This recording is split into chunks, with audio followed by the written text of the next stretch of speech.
Hey, welcome back, physicians. Today we are tackling the liver, a small organ, huge number of USMLE questions.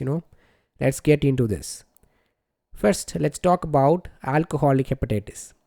Chronic alcohol uses leads to liver injury where AST will be greater than ALT, usually a 2:1 ratio. Histology shows Mallory-Denk bodies, those twisted, damaged intermediate filaments, and that is very important. Okay. Clinically, patients present with jaundice, fatigue, and right upper quadrant pain. And here is a quick trick. Think of S for Scotch. Okay, the S in the AST, S for Scotch. So remember, AST will be greater than ALT in alcoholic liver disease. Now compare this with non-alcoholic steatohepatitis or NASH. And this condition usually shows ALT greater than AST and is common in people with obesity, diabetes and metabolic syndrome. Histology reveals macrovesicular steatosis and ballooning degeneration. Keep in mind, both alcoholic hepatitis and NASH can progress to cirrhosis if not addressed. The next up is hemochromatosis. This is an iron overload disorder due to mutations in the HFE gene. Excess iron deposits in multiple organs causing the classic triad: cirrhosis, diabetes, and skin pigmentation, also known as bronze diabetes. And labs show increased serum ferritin and transferrin saturation. And Prussian blue stain highlights iron in tissue in the tissue biopsies. In the tissue biopsies, you can see the Prussian blue stain. Remember, the treatment often involves a regular phlebotomy. Now let's see about Wilson's disease, a copper overload condition caused by ATP7B gene mutations. Copper builds up in the liver, brain and eyes. Patients may present with liver disease, neurologic symptoms like tremors or dysarthria, and psychiatric issues.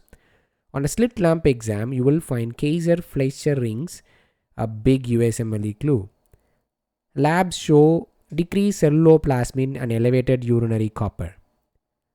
Let's talk about alpha-1 antitrypsin deficiency next. Here, misfolded alpha-1 antitrypsin protein accumulates in the liver, forming PAS-positive diastase-resistant globules. And this not only causes liver disease but also leads to pan-acinar emphysema, especially in the lower lobes of the lungs. And these are all very important points, fine? Autoimmune hepatitis is another important one. It typically affects young women and presents with elevated AST and ALT, along with positive ANA and anti-smooth muscle antibodies. Histology shows lymphoplasmacytic infiltrates and interface hepatitis. First line treatment, corticosteroids.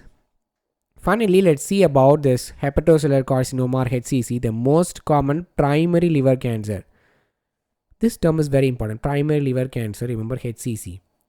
And the most common cancer in the liver overall cancer in the liver is metastasis. And major risk factors include chronic hepatitis B or C, cirrhosis, aflatoxin exposure and hemochromatosis. So these are all the predisposing factors for HCC. Elevated AFP, alpha fetoprotein, is a key tumor marker. Imaging usually reveals a vascular liver mass. Clinically, patients present with weight loss, abdominal pain and hepatomegaly. A quick recap. Alcoholic hepatitis, remember, AST greater than ALT and Mallory bodies. NASH for ALT greater than AST and metabolic syndrome. Hemochromatosis for HFE gene, iron overload and bronze diabetes. Remember, Wilson's disease for ATP7B mutation, Kaiser-Fleischer rings and low ceruloplasmin. Alpha-1 antitrypsin deficiency for PAS positive globules, liver disease and emphysema. Autoimmune hepatitis for young women, ANA or ASMA positive, interface hepatitis. HCC, remember, chronic liver disease, AFP elevated and vascular liver mass. That's a ton of pathology, right? You have nailed it. You're not just memorizing facts, you are seeing the patterns in the clinical presentations that the USMLE loves to test. Keep going strong. You are doing an amazing job and building a foundation for both of your exam and future practice. I'm Dr. Ram here. I will see you next podcast.